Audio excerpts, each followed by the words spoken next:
დღეს ჩვენ მოგიყვებით ამბავს 6 ქართველი მეფის საფლავის შესახებ იერუსალიმში, რომელიც უცნობი იყო აქამდე ყველასთვის.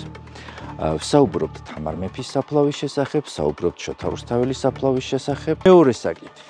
მეორე მნიშვნელოვანი საკითხი გახავთ, ეს არის იმ არტეფაქტის ამბავი, რომლის საქართველოში ჩამოტანასაც ჩვენ ვაპირებთ. რატომ არის უპირობო პირობა, რომ ქართველებმა არ უნდა იცოდნენ საქართველოს ისტორიის ის ნაწილი, რომელიც ეხება წმინდა მიწას. რა შეხვედრები ჰქონდა, რაზე იყო საუბარი, ვინ როგორ იქცეოდა, მე ამდენი გამყიდველი არ მინახავს ბაზარში. რამდენიც ვნახე ამ ისტორიის გზაზე. და მე მინდა მართლა ძალიან დიდი მადლობა გადაუხადო ქალბატონ თეა წულუკიანს, საქართველოს პარლამენტის ვიცე-სპიკერს, რომელმაც გუშინ გააჟღერა ეს გადაცემაში. ჩვენ ვართ გადაშენების პირას მყოფიერი ხალხო. ამოწყვეტის პირას ვართ. ამ ტრაგედიაში ჩვენ კი ვამბობთ, რომ მშვიდობა შევინარჩუნეთ ქვეყანაში, მაგრამ ესე მშვიდობიანად გავქრებით. ანუ ინფორმაცია იმის შესახებ, რომ თამარი დაკრძალული იყო იერუსალიმში, როგორც ჩანს, ეს უცხოელებისთვისაც იყო უტყუარი ამბავი. ვიდეო, რომელმაც ზუსტად ერთ კვირაში რეკორდი მოხსნა. ერთი კვირის მანძილზე მას ჰქონდა თითქმის 1 მილიონი ნახვა. დღეს ჩვენ მოგიყვებით ამბავს 6 ქართველი მეფის საფლავის შესახებ იერუსალიმში და საერთოდ ვისაუბრებთ იმ თემებზე, რომელიც ამ ვიდეოშია. ვიდეოში ჩვენ ვსაუბრობთ რაზე. არც არის გასაკვირი, რომ ამხელა გამოხმაურება და აჟიოტაჟი ქონდა ვიდეოს, რადგან ერთი საკითხია 6 ქართველი მეფის საფლავი იერუსალიმში, რომელიც უცნობი იყო აქამდე ყველასთვის. ვსაუბრობთ თამარ მეფის საფლავის შესახებ, ვსაუბრობთ შოთა რუსთაველის საფლავის შესახებ და ფაქტია ერთი რამ, რომ ვსაუბრობთ იმ თემებზე, რომლებიც ქართველებისთვის ძალიან ძვირფასია და ძალიან მნიშვნელოვანი. მას ასე გავყვეთ კითხვებს პირველ რიგში, რომელიც ისმებოდა ამ ვიდეოს ნახვის დროს. ძირითადად კითხულობდნენ იმას, თუ რატომ არ ვასახელებთ მეფეთა ვინაობას ან დეტალებს, თქვათ, გარკვეულ საკითხებზე. ხო, მეოთხე საკითხი იყო ძალიან მნიშვნელოვანი არტეფაქტი, რომლის საქართველოში დაბრუნებასაც ჩვენ უკვე აგერ თითქმის 1 წელია ვცდილობთ. ყველაფერს გავცეთ პასუხი, მოდით მივდევროთ. მთავარი მიზეზი, ალბათ მაინც, რის გამოც ჩვენ გარკვეული კონკრეტიკისგან ვიკავებთ თავს, არის შემდეგი. ჩვენი გვერდი ერთი მხრივ საბედნიეროდ არის ძალიან პოპულარული, როგორც საქართველოში, ისე უცხოეთში და მას ცხადია, როგორც მოყვარე ნახულობს, ისე არც ისე კეთილის მსურველი ხალხი ნახულობს ჩვენი ქვეყნისა.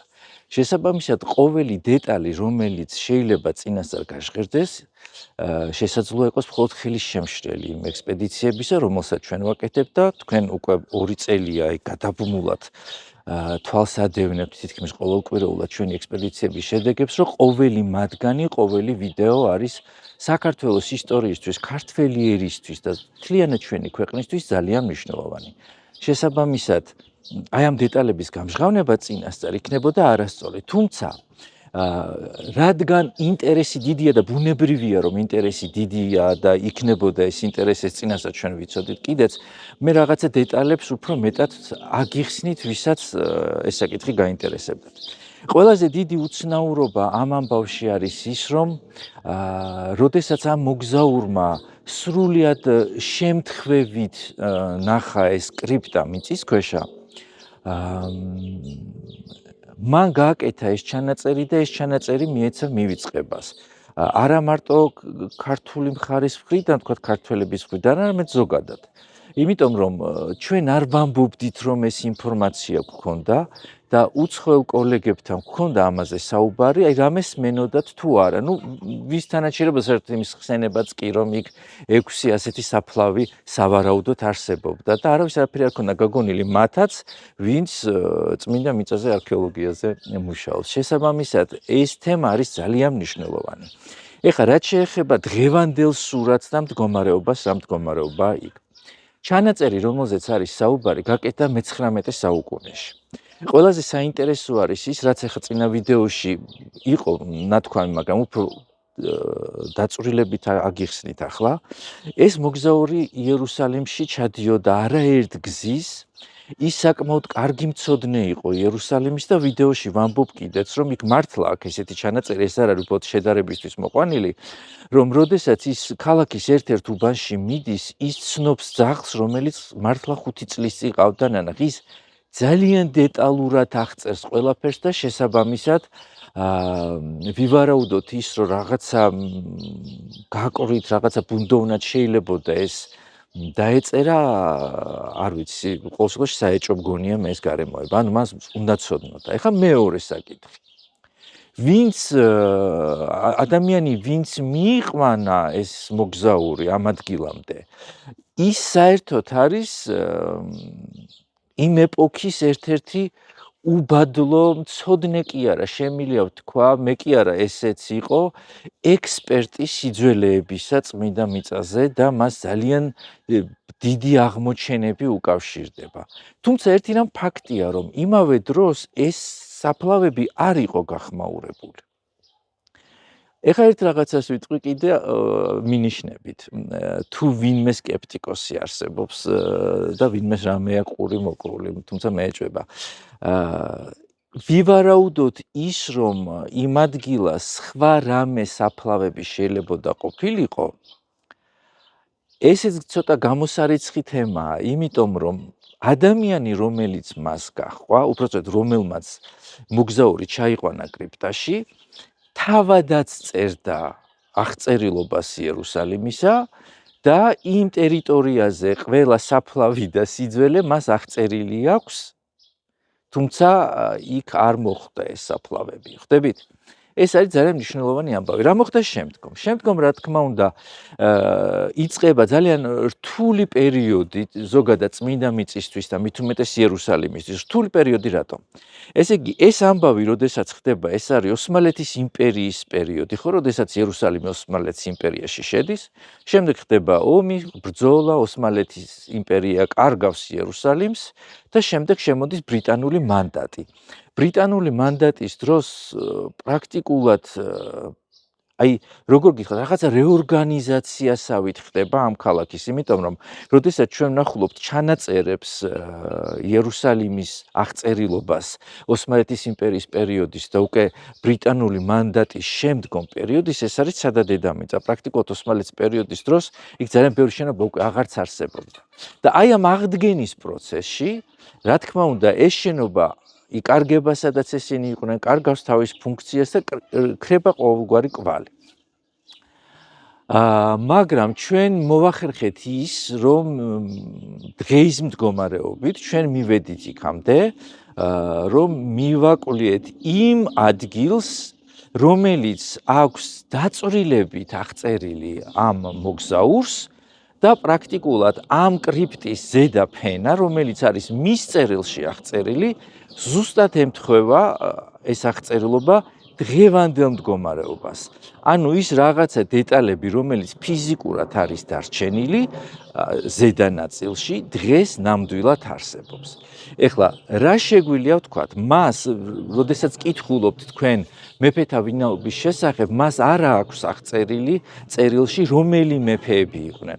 სავარაუდოდ არ აქვს აღწერილი, იმიტომ რომ მან არ იცოდა ქართული კითხვა, ეს ბუნებრივია და შესაბამისად მეგზური, რომელმაც ჩაიყვანა, რომელიც კიდევ უფრო მეტად სანდო ადამიანია ჩვენთვის, როგორც მკვლევარებისთვის, მან უთხრა, რომ ეს უნდა ყოფილიყო ქართული საფლავები. ანუ ის ვერ წაიკითხავდა წარწერებს, თუმცა მან აღნიშნა, რომ ეს არის ქვის სარკოფაგები, ზოგი გატეხილი სამწუხაროდ მაშინვე, ზოგან ძვლებიც კი ჩანს, ასეც კი უწერია მას, ანუ დაზიანებულია ეს საფლავები და შესაბამისად ის აღწერს იმ სურათს, რაც მას იქ დახვდა იმ მომენტში. ის ვერ აღწერს მეფეთა ვინაობას, ბუნებრივია და შესაბამისად დღეს მდგომარეობით ჩვენ მეფეთა ვინაობა არ ვიცით. ეხლა რატო გამოიწვია კიდევ ესეთი ძალიან დიდი აჟიოტაჟი ალბათ ამ ინფორმაციამ? მიუხედავად იმისა, რომ ჩვენი ფილმები არის ძალიან პოპულარული, ჩვენ 10 წელზე მეტია რაც ამას ვაკეთებთ, მაგრამ ბოლო 2 წელი ეს იყო მთელი ბუმი აი ამ ფილმების, ხო, რომელიც ლამის ყოველკვირეულად გამოდის, სხვადასხვა საინტერესო მასალები კი, საინტერესო კი არა, არ ვიცი, ეპოქალური მასალები, მაგრამ ვიღაცას მაინც გამორჩა ბუნებრივია ვიდეოებში ან რაღაც ახლად შემოგვიერთდა და არ აქვს იმაზე ინფორმაცია, რომ არაფერი გასაკვირი არ არის იქ, რომ იყოს თამარის საფლავი, შოთას საფლავი, ანუ თამარისთან მივალ და დეტალურად ვიტყვი ასაფლავზეა საუბარი, ან სხვათა საფლავები, იმიტომ რომ თქვენ თუ ნახავთ ჩვენს ფილმს, რომელიც ურია თუბნის წმინდა გიორგის მონასტერზეა გადაღებული, იქ ჩვენ ყვებით იმაზე, რომ ამ მონასტრის გარშემო იყო დადიანების საფლავები, პრაქტიკულად საგვარეულო სასაფლაო იყო. იყო მნიშვნელოვანი რამ იერუსალიმში. რამდენი ეპისკოპოსი წავდა ეკლესიას, იმდენი სასაფლაოს ქონის საშუალება ჰქონდა ეკლესიას იერუსალიმში. ჩვენ რაც ჩვენთვის ცნობილია, ერთდროულად ორი ეპისკოპოსი მაინც ყავდა ხოლმე, შესაბამისად აღწერილობაც ემთხვევა, ერთი სასაფლაო იყო დამასკოს კარიბჭის მოპირდაპირე მხარეს, ჩვენ ხვდებით, ნუ დღეს უკვე ვეღარ ხვდებით, ერთადერთ საფლავს ხვდებით, მაგრამ ღვთისმშობლის მიძინების ადგილას იყო შიგნით ძველ ქალაქში საფლავები, შესაბამისად არანაირი გასაკვირი ის, რომ ქართველთა საფლავები ყოფილიყო იქ, ნამდვილად არ არის. ეხლა რაც შეეხება ამ 6 მეფეს, რა შეიძლება ვივარაუდოთ? მოდი გავყვეთ აი ძალიან გიჟურ იდეას, მაგრამ დასაშვებს. ჩვენ ვახსენებთ თამარ მეფის საფლავის ამბავიც. იცით რა, როდესაც ვირჯილიო კორბომ ბეთლემის გზაზე დაიწყო ცარიელი ადგილის გათხრა, სადაც შემდეგ აღმოჩნდა ქართული მონასტერი, ამაზეც ვსაუბრობთ ჩვენ, ხო, ვიდეოში, სადაც აღმოჩენილია უძველესი პალესტინური ნიმუშები, საერთოდ ქართული დამწერლობის, ესე უძველესი დამწერლობის ნიმუშები, იქ არაფერი სხვა მიზანი არ ქონდათ, გარდა იმისა, რომ ეძებდნენ თამარის საფლავს. ანუ ინფორმაცია იმის შესახებ, რომ თამარი დაკრძალული იყო იერუსალიმში, ანუ გადასვენებული, თორე თავდაპირველად დაკრძალული იყო, რა თქმა უნდა, გელათში და საქართველოში. მაგრამ იმის ინფორმაცია, რომ გადასვენება მოხდა იერუსალიმში, როგორც ჩანს, ეს უცხოელებისთვისაც იყო უტყუარი ამბავი და შესაბამისად ჰქონდათ გარკვეული კვლევები, ვირჯილიო კორბო არ იყო რაღაც რიგითი ადამიანი, ეს იყო ძალიან მნიშვნელოვანი არქეოლოგი, ბერი, ფრანცისკანელი და აი დაიწყეს გათხრები და აღმოაჩინეს შემდეგ ბირელკუტის მონასტერი. ჩვენ რაც შეეხება გელათის ეკვდერს, სადაც მეფეთა საფლავები უნდა იყოს, ჩვენ იქ დღეს არც ერთი საფლავი არ გვაქვს. ფაქტია, გვაქვს წყაროები თამარის ნეშტის გადაბრძანებისა იერუსალიმში, მაგრამ იქ უნდა იყოს ლაშა გიორგის და სხვათა საფლავები და რაღაცა მომენტში მე არც გამოვრიცხავ იმას, რომ შესაძლოა იმ ადგილას იქნება და საერთოდ ყველა საფლავი გადაიტანეს და ჩვენ დღეს რეალურად არ გვაქვს ხელმისაწვდომი მასალები. ეხლა რატო ვფიქრობ, რომ იმ ადგილას ეს მეფეები არ არიან დაკრძალულნი თავიდანვე და ეს არის მაინც მგონია, რომ ეს 6 საფლავი გადასვენების ადგილი უნდა იყოს და ეხლა გიხსნით რატომ. მე და გიორგი იერუსალიმში ვიმუშავეთ ფუნდამენტალურად და ყველაზე მთავარი ჩვენ რაც ვიცით და შეგვიძლია, ეს არის იერუსალიმის ენის ცნობა, ასე ვთქვათ. იერუსალიმს თავისი ენა აქვს, იერუსალიმს ჰქონდა თავისი წესები და არსებობს გარკვეული პრინციპები, რომელიც არსად როგორც ესეთი კანონის სახით არ არის დაკანონებული, მაგრამ გარკვეული პრინციპები არსებობდა, რომლითაც ცხოვრობდნენ იქ ადამიანები, ან როგორც იქცეოდნენ, ხო? სწორედ ამ ენის წყალობით მოვახერხეთ ჩვენ ის, რომ ბევრი რამ, რაც საქართველოს ისტორიისთვის დღემდე საერთოდ უცნობი იყო, არ იყო ცნობილი და არაფერი არ ვიცოდით ქართველებმა, ყველაფერი ეს მოვიძიეთ და შემოვიტანეთ სრულად ახალი ისტორიები, ხო, საქართველოს ისტორიისთვის. სწორედ ამაზე დაყრდნობით ჩვენ შეგვიძლია ვივარაუდოთ ერთი რამ, რომ იქ სადაც არის აღმოჩენილი ეს 6 საფლავი, ეს არ უნდა იყოს პირვანდელი დასაფლავების ადგილი. არც ერთი ლოგიკით იქ ეს საფლავები არ უნდა იყოს პირვანდელი სახით. თან არის კიდე ერთი მთავარი მომენტი, ხომ, რომ მიცვალებულს ამ ხელაგზაზე ვერ წაასვენებდნენ. იქ შეიძლება მოხდეს გადასვენება. ჩვენ არ გვაქვს არანაირი ინფორმაცია იმისა, რომ რომელიმე მეფე აღსრულებული იყოს, არ მომხდარა უბრალოდ ასეთი ფაქტი. და მით უმეტეს ახლა 6, ხო, ერთდროულად. გარდაცვლილი იყოს იერუსალიმში, შესაბამისად მას ვერ დაკრძალავდნენ. მაშინ რა საფლავებზე შეიძლება იყოს აქ საუბარი? მე მაინც მგონია, რომ იერუსალიმშიც კი ეს უნდა იყოს მეორეული ადგილი. სავარაუდოდ ეს საფლავები სადღაც არსებობდა. არ გამოვრიცხავ, რომ ეს საფლავები არსებობდა აღდგომის ტაძარში, იმიტომ რომ ქართველებს ძალიან მნიშვნელოვანი ადგილი ეჭირათ აღდგომის ტაძარში და 1808 წლამდე კათოლიკონი, ვისაც ნანახი გაქვთ, ანუ მთავარი ტაძარი, ხო, აღდგომის ტაძრის შიგნით. კათოლიკონში ხარ ფილა მთლიანად დაგებული და იქ იყო ძალიან ბევრი საფლავი, როგორც ჩვენთან სვეტიცხოველში გაქვთ ნანახი საფლავები, ასე იყო. ოღონდ ეს საფლავები იყო პლუს ამას იერუსალიმის მეფეთა საფლავებიც იქ იყო და მათ შორის ორი საფლავი საერთოდ ქართველთა ეკვდერში იყო. არ გამოვრიცხავ, რომ რაღაც ესეთი ვარიანტი იყო. შესაძლებელია ჯვრის მონასტერში რომ ყოფილიყო, ჯვრის მონასტრიდან იქ არ გადაიტანდნენ. ეს გამორიცხული ამბავია. ესე იგი ძველ ქალაქში უნდა ყოფილიყო სადმე და მე მაინც მგონია ბოლოს, როდესაც უკვე ქართველები ხედავდნენ, რომ იერუსალიმი შესაძლებელია მათთვის იკარგებოდა, მოხდა აი ამ წმინდა ნაწილები, ვთქვათ ასე, მაინც, იმიტომ ჩვენ მეფეები თითქმის ყველანი წმინდანები არიან თავიანთი ღვაწლის გამო. მოკეთ ამ ნეშტების სავარაუდოდ იქ გადასვენება და შენახვა მოხდა კრიპტაში. რაღაც ესეთი ვარაუდი მაქვს. იმიტომ რომ ეხა მეორე მხარე ვნახოთ. დავუშვათ ეს ქართული საფლავები არ არის, დავუშვათ. ჩვენ არსად არ ხვდებით ინფორმაციას იმის შესახებ, რომ იქ ვიღაცა მეფეთა საფლავები, ვიღაცის მეფეთა საფლავები არსებობს.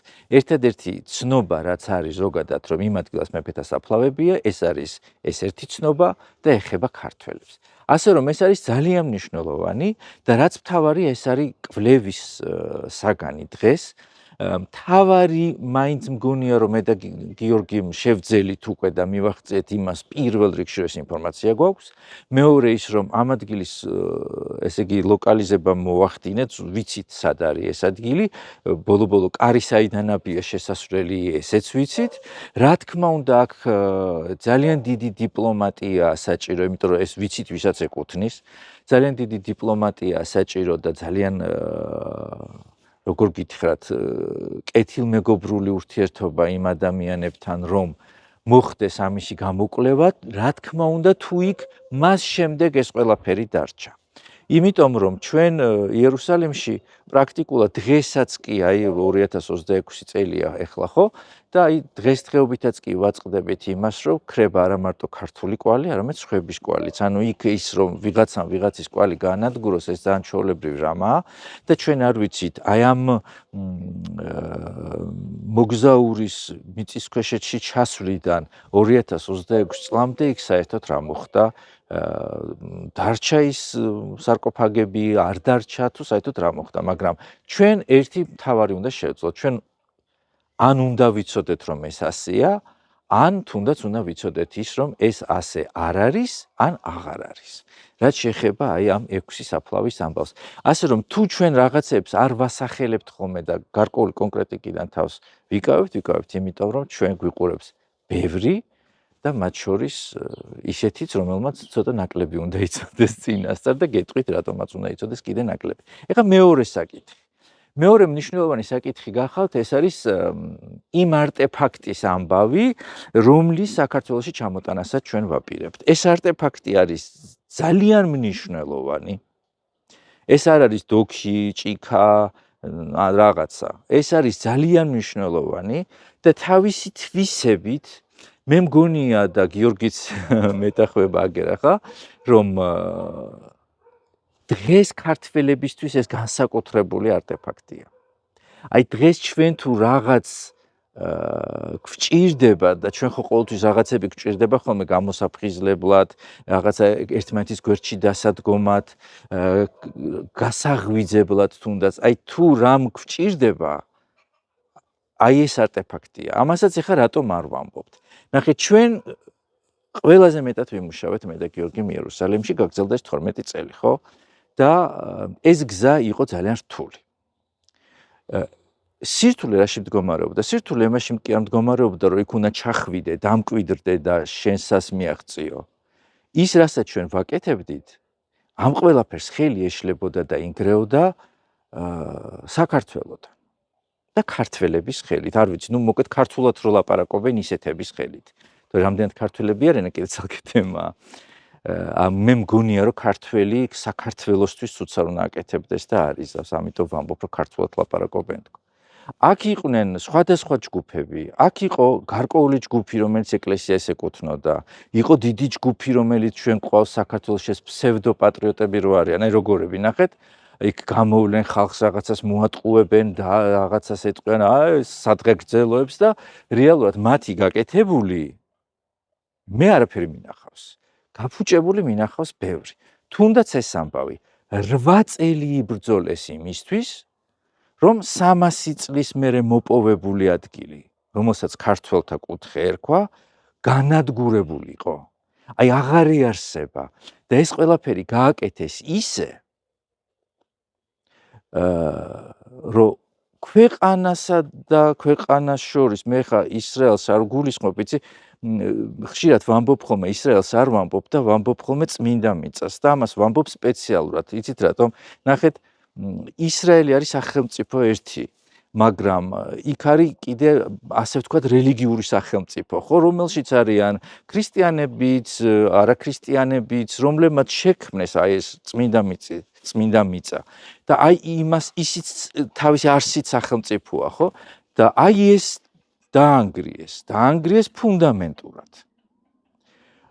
რომლის აღდგენაც ხელახლა 2024 წელს მე და გიორგი კვლავ ჩავედით, კვლავ დავიწყეთ შეხვედრები, იმიტომ რომ ეს ხალხი თუ ანგრევს საქართველოს ურთიერთობას წმინდა მიწასთან, რაღაცა გულხელდაკრეფილი ხო არ უნდა დაждე, მაგრამ რამდენჯერ უნდა აღადგინო. რატომ არის უპირობო პირობა, რომ ქართველებმა არ უნდა იცოდნენ საქართველოს ისტორიის ის ნაწილი, რომელიც ეხება წმინდა მიწას. რატომ არის უპირობო პირობა, რომ იქ ქართული არაფერი არ უნდა იყოს. რა არის საერთოდ ეს იერუსალიმი ესეთი, რომელსაც ასე ჩაკიდა ზურამ და გიორგიმ ხელი, ხო ჩვენ ხომ არ ჩავკიდეთ. თქვენ ყველამ ძალიან კარგად იცით, რომ მთელი ეს ისტორია დაიწყო საკვირველთმოქმედი ხატის დედოფალის ჩაბრძანებით და ჩვენ გავყევით ღვთისმშობლის ხატის იმ საკვირველთმოქმედებებს და იმ მოქმედებას საერთოდ, რაც ამას მოჰყვა. ჩვენ ვიყავით უბრალოდ აღსრულებლები იმ ყველაფრისა, რაც ხდებოდა. ეს არ იყო რაღაცა ჩვენი კერძო ინიციატივა, რომ რაღაცა მოგვაფიქრდა და მოდი ესეთი რამე გავაკეთოთ. ესეთ რამეს ვერ იზავ. 300 წელი, როდესაც ყველაფერი გამქრალია, ესე წახვედი და რაღაცა სასწაული მოახდინე, ღვთის ხელის გარეშე და ნების გარეშე ეს არ ხდება. ამას ხო ჩვენ თვითონვე ვგრძნობდით იქ, რომ ეს ასე არ ხდებოდა. მაგრამ რატომ დადგა უპირობო პირობად ქართველებისთვის? აი თქვენ თვითონ დაფიქრდით, ნახეთ, 2 დღის უკან თუ გუშინ არც მახსოვს, ერთ-ერთ საინფორმაციო გვერდზე იდო ესეთი ინფორმაცია, რომ ერთ-ერთი ტელეკომპანია, აღარ ვახსენებ უკვე ამ ტელევიზიებს თავისი ეყოფათ, ესე იგი ჩავიდა რეგიონში, მოკლედ ერთი ცუგო ყოფილა, რომელიც საგზაო ნიშნებს ასწორებს. და როგორც კი ვიდეო დაიდო, მეორე დღეს გაქანდნენ და რეპორტაჟი გააკეთეს ამ ცუგოზე. ძალიან გამიხარდა მეც ახლა ცუგოზე რო რეპორტაჟს გააკეთებ, იმიტომ რომ მიყვარს ძაღლები. მეორე მხარე, ჩვენ ვნახეთ მაგალითად, ესეც გუშინ თუ გუშინ წინ ვნახე, რომ რაღაცა ძალიან დიდი თანხით 700,000 თუ 7 მილიონი რაღაცა 7 იყო ეს მახსოვს, სამინისტრო აფინანსებს, ნახეთ რას უნდა დააკვირდნენ დათვებს. უნდა შეისწავლონ, მე შემიძლია სკრინი დავურთო პოსტს. იმიტომ შევინახე. უნდა დააკვირდნენ დათვების ცხოვრება საქართველოში, შეისწავლონ, როგორ ცხოვრობენ და რა მდგომარეობაში არიან და ამისთვის არსებობს ეს რაღაცა 700,000 თუ 7 მილიონი. მაგრამ საქართველოს არ აქვს არაფრის საშუალება გარდა იმისა, რასაც თქვათ გიორგი ზურა და მისი მეგობრები თუ თქვენ, ვინც შეძლებთ რომ რაღაცით მაინც გვერდში დაგვიდგეთ, ჩვენ ჯიბეზე დგას საქართველოს ისტორია, მისი წარსული და მომავალი. და როდესაც ვსვავთ კითხვას, რატომ იერუსალიმი, ხა მე ერთ მინიშნებას გავაკეთებ. არც ამას არ განვმარტავ აქ მტრებისთვისაც.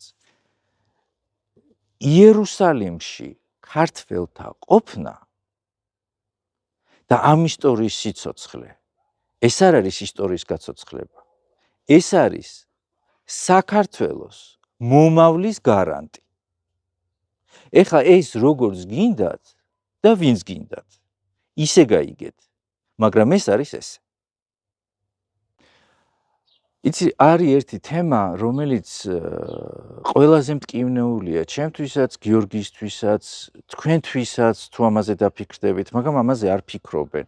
ამაზე არ საუბრობენ და მე მინდა მართლა ძალიან დიდი მადლობა გადაუხადო ქალბატონ თეა წულუკიანს, საქართველოს პარლამენტის ვიცე-სპიკერს, რომელმაც გუშინ გააჟღერა ეს გადაცემაში და მე ვიცი ის როგორი ქართველიც არის, მართლა გულით ქართველია და არ არის ესეთი ადვილი სათქმელი. მიუხედავად იმისა, რომ ეს მეც ვიცი, პოსტიც კი არ დამიწერია ამაზე და მან ეთერით თქვა, იმიტომ რომ ეს უნდა ითქვას. ჩვენ ვართ გადაშენების პირას მყოფიერი ხალხო. გაეროს მონაცემებითაც და რა თქვინა გაეროს მონაცემები, რეალურ სურათსაც ვხედავთ. და არსებობს სტატისტიკა, რომ გარდაცვალება, როდესაც აღემატება და ბევრად აღემატება შობადობას, ეს ნიშნავს, რომ ის ერი არის გადაშენების პირას, ამოწყვეტის პირას ვართ. და დღეს, როდესაც გადაშენების პირას მყოფიერი ვართ და როდესაც აი ჩემი გადმოსახედიდან გეტყვით ახლა მე როგორც არც პოლიტიკოსი, მე ვარ ხატის მცველი, მე ვარ მკვლევარი და ვემსახურები საქართველოს, რაც თვალი გავახილე იქედან. აი პირველი ომი რო იყო თავიდან 90-იანებში სამაჩაბლოში, მაშინ სესილი გოგიბერიძე იყო კულტურის მინისტრი და პირველი შესვლა რო იყო იქ დაგვეთვალე ბავშვი ვიყავი ხალხო, სტუდენტი ვიყავ პირველი კურსის. აი იქ რო წავედი და ის როგორ დამავიწყდება, მაჩაბლის კარმიდამოში რაღაცა ნივთებს რო პოულობდით, ვერც მოგქონდა და რასაც პოულობდი ეზოში დროხო ცოტა მქონდა, მარანივით რაღაცა ადგილი იყო და იმ დოქებს, ქვებს, რაღაცა წარწერიანი რაღაცები, ნატეხები შემხდა. იქ მალავდი, რომ რა ვიცოდით მე რაც მოხდებოდა, ხო კიდევ უარესი. რომ რაღაცა რო დავბრუნდებით მეთქი, ამებს ხო ვიპოვით თქო. და ჩემთვის, იცით როგორი მომენტია დღეს? გადაშენების პირას მყოფიერი ვართ და იქ ვიღაცა არასამთავრობოები, ვიღაცა იმის ტელევიზია, ამის ტელევიზია, იქ ვიღაცა გამოვა მერე დეპუტატი თუნდაც მოქმედი და რაზეა იცით ლაპარაკი? მადლობა ღმერთს, რომ ქვეყანაში არის მშვიდობა.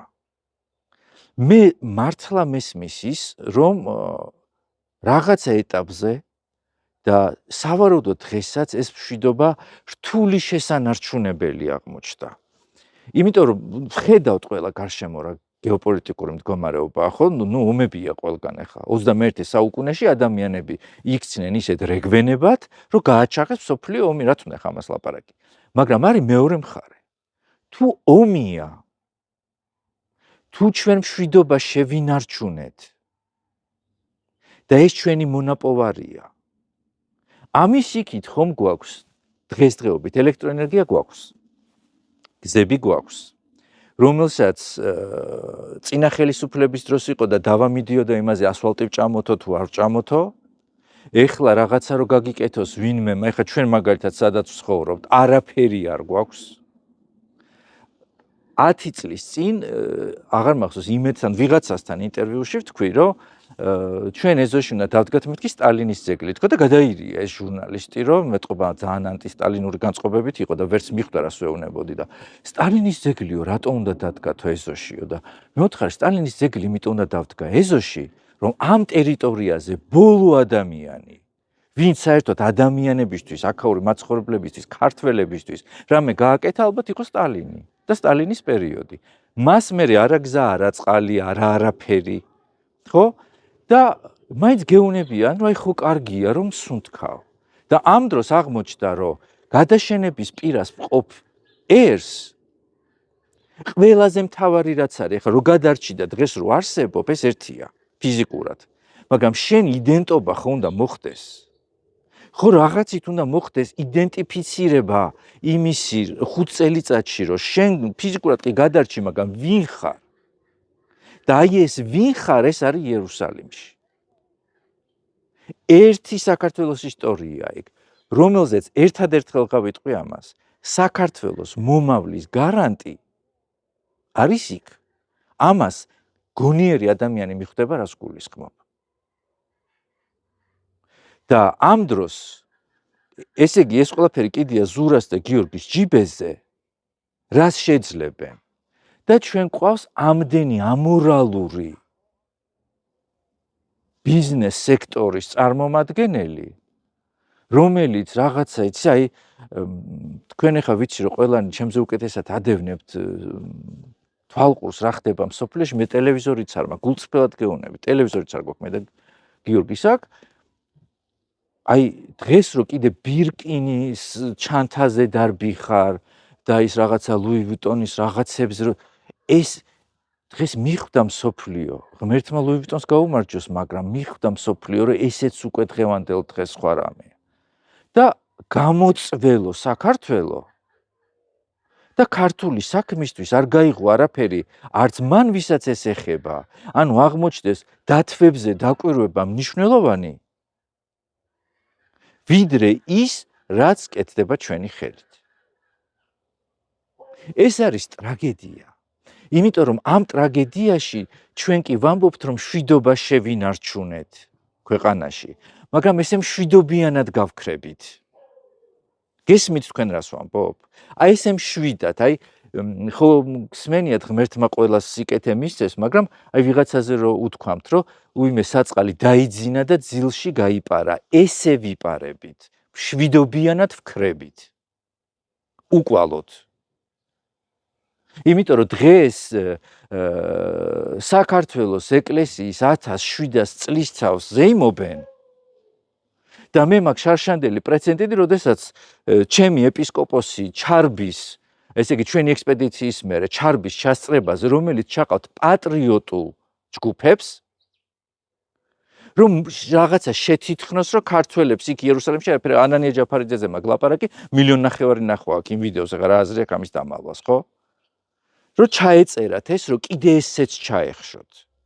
ადამიანი, რომელიც საქართველოს სახელმწიფოს ინტერესს, რასაც ყვები ეს ყველაფერი ხელისუფლება მიცის, აი ხა რასაც მოყვები. ადამიანი, რომელიც საქართველოს ეროვნულ ინტერესს უნდა იცავდეს და ატარებდეს, რა ვიცი, ყველაფერს უნდა აკეთებდეს. ანუ მე რო ჩავალ იქ, რომ ან თქვენ რო ჩავხვალთ იქ, რა მნიშვნელობა აქვს რომელი ჩავალთ, ყველაფერს უნდა აკეთებდეს იმისთვის, რომ ჩვენ იქ რაღაცა ნორმალად ვიყოთ, ხო? შეხვედრებს უნიშნავდა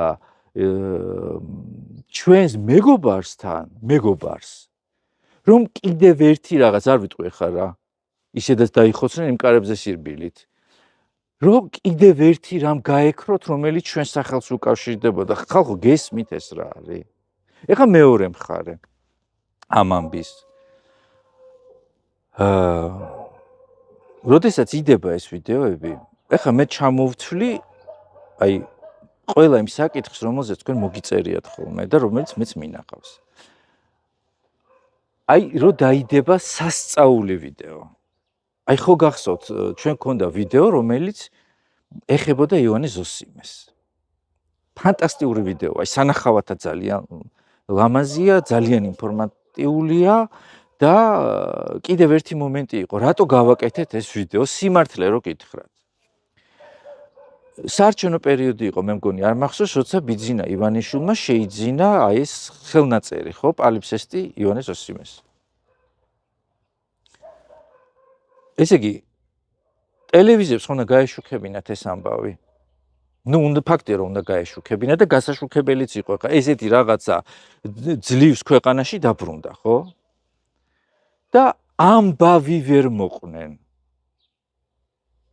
საერთოდ ეს იოანე ზოსიმე სად იყო, საიდან წავიდა, სად მივიდა, ზოგი ტელევიზია სინასტრაზე ჩავიდა და გინჯას, ნუ და როდესაც ჩვენ მოვყევით ამბავი იოანე ზოსიმესი და ამბის თხრობა დავიწყეთ საბას ლავრიდან.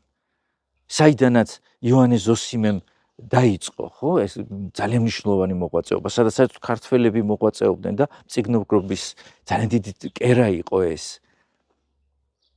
ხალხმა ესეც გაიგო ამ კაცმა რო იყიდა ეს ხელნაწერი, საერთოდ ანის კაცი ვინ იყო, ვინც ეს ხელნაწერი დაწერა, ან ამან კაცმა რატო იყიდა ეს ხელნაწერი და ჩვენ რატო უნდა გვიხაროდეს საქართველოში.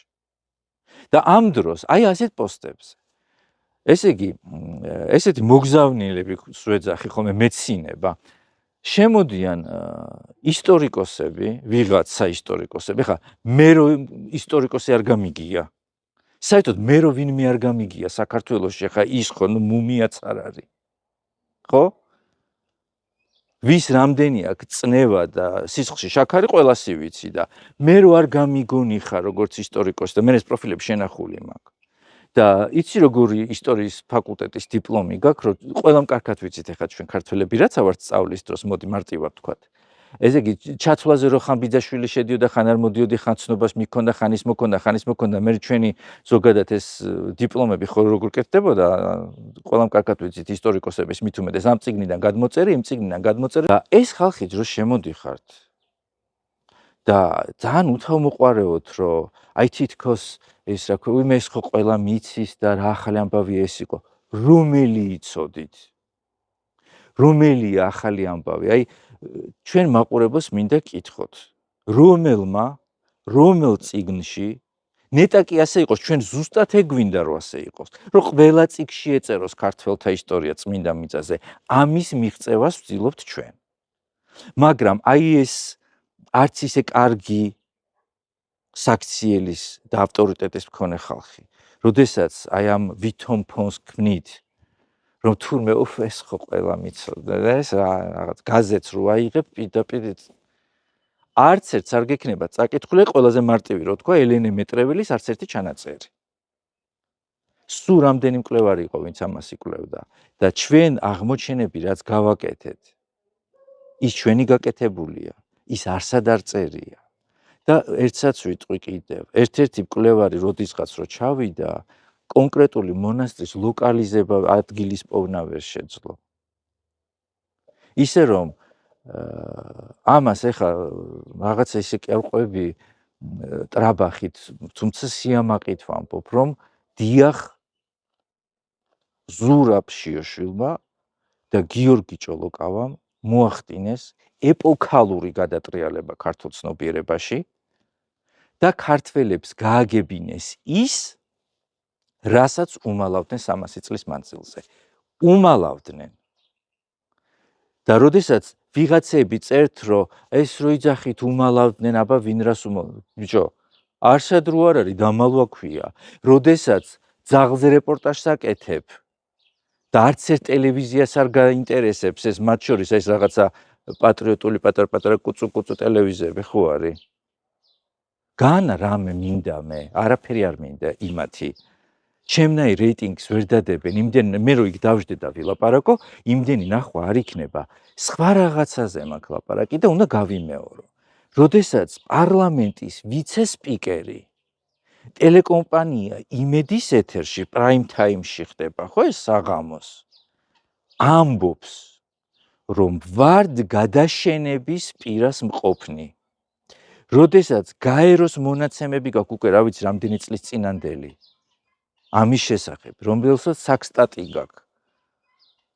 და ამ დროს იმის ნაცვლად, რომ მე ზურამ, გიორგიმ, ვიღაცა ვახტანგმა, ვიღაცა თამარმა ერთმანეთს ხელი მოვკიდოთ და ვთქვათ, რომ ძილში არ გავიპაროთ.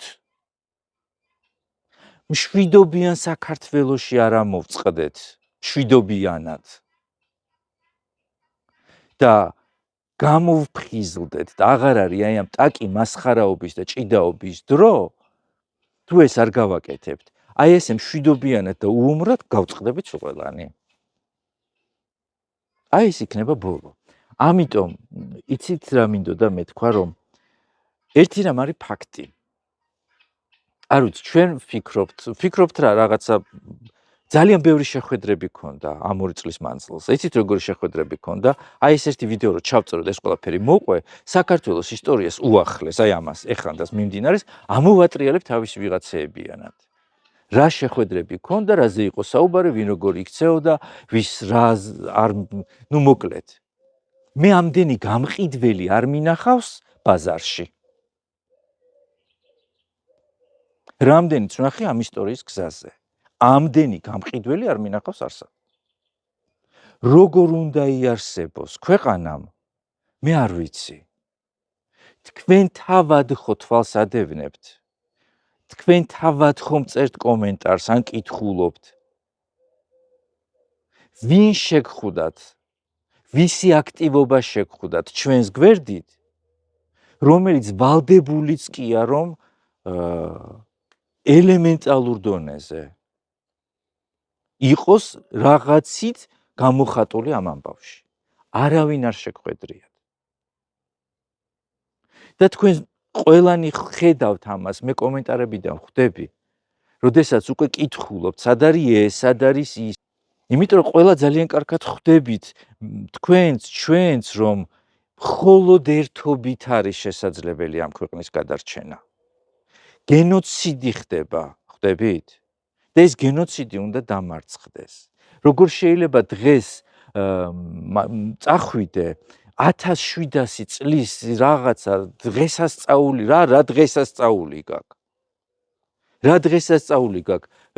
თვეების წინ მაქვს ჩაწერილი ვიდეო მიმართვა, სადაც პრემიერ-მინისტრ კობახიძეს მივმართებთ, ხოვე რეალურად, ყურადღება მიექციათ, რომ თეთრი წყაროს შესასვლელში ტუალეტია.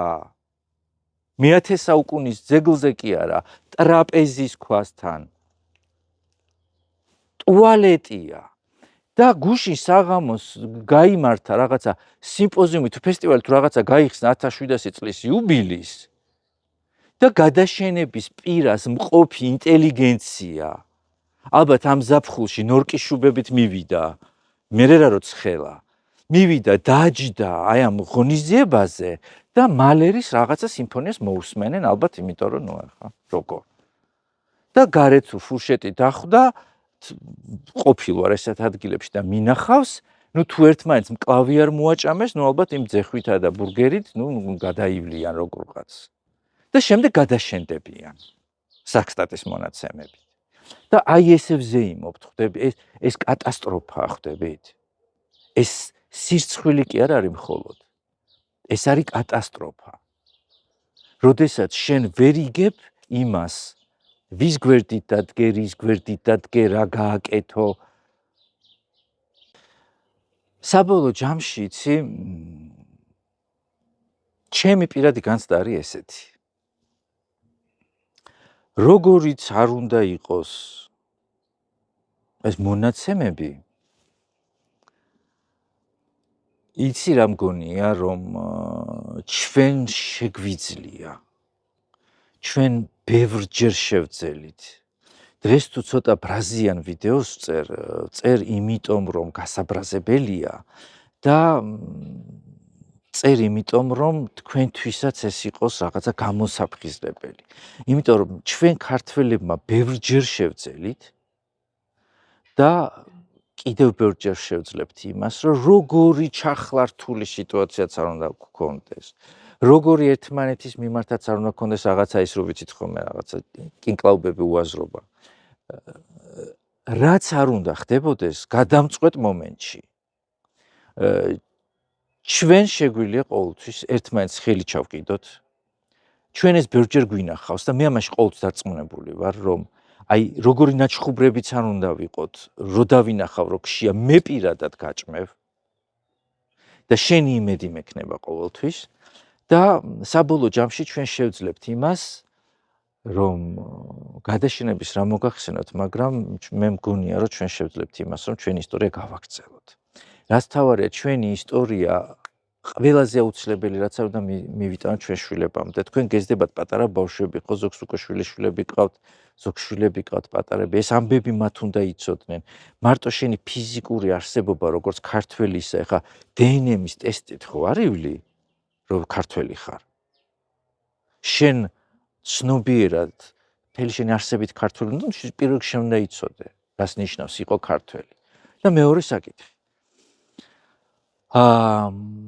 მე არ ვიცი როგორ განვითარდება მოვლენები მე ვიცი ერთი რამ რომ მე და გიორგის დაგვრჩა ძალიან ბევრი სამუშაო მე ვიცი ის როდესაც რაღაცა მომენტში ჩვენ მარტოები რჩებოდით საქმის წინ და ამ დროს მნიშვნელოვანი საქმე იყო გასაკეთებელი, ისევე როგორც 2024 წელს, როდესაც ხატი ჩამოვაბრძანეთ იერუსალიმიდან. ხდება ისე, რომ ასე თუ ისე ჩნდებიან ადამიანები, რომლებიც გვეხმარებიან და ჩვენც აი ამ მინიმალურ დახმარებაზე ვაგებთ მერე ყველაფერს და ვაგრძელებთ მუშაობას. დრო მუშაობს ჩვენს წინააღმდეგ. ეს ფაქტია. იმიტომ რომ ის რაზე ჩვენ მუშაობთ, ის დროში ქრება, ფუჭდება, იკარგება და თუნდაც ის არტეფაქტი, რაზეც არის საუბარი, ის დაკარგვადია, მოდი ასე ვთქვათ. ამიტომ მაინც იმედი მაქვს იმისი, რომ გვერდში დაგვიდგებით, არ მიყვარს თხოვნა, არავის შეწუხება, მაგრამ ეხლა სხვა გამოსავალი არ რჩება, რომ რაღაცა შევძლოთ ვცადოთ მაინც ამ ყველაფრის გაკეთება. თუმცა ჩვენი ყოველი ჩასვლა რა შედეგითაც ბრუნდება, თქვენ ხედავთ აგერ თუნდაც აი ეს ბოლო პერიოდი თვალსადევნებთ, რამხელა საუნჯე ჩამოგვაქვს იქიდან. ახლა მთავარია ჩვენი ერთობა და ზრუნვა ჩვენს ქვეყანაზე. რაღაცეები დროა დავივიწყოთ. აი ეს უსიამოვნო რაც გქონია ზოგადად ქვეყნის შიგნით და კიდევ ერთხელ ცადოთ. გადავარჩინოთ საქართველოს.